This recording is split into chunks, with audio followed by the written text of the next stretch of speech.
இறையேசுவில் அன்பானவர்களே, இயேசு தன்னுடைய பணியை தொடர திருத்தூதர்களை அழைத்து இருவராக அனுப்புகின்றார். தீய ஆவிகள் மீது அதிகாரம் கொடுக்கின்றார்.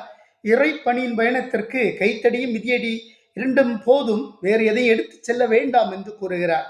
கைத்தடி மனிதனுக்கு ஊன்றுகோலாக உறுதுணையாக நிலைத்து நிற்க, தனித்துவத்தோடு பயணம் செய்ய, தீயது வருவதை அடித்து துரத்த, வேறு மனிதனின் தாங்கலின்றி சிந்தனையிலும் செயலிலும் இறை பணியை செய்திடும் ஊக்கத்தின் அடையாளமாக விளங்குகின்றது.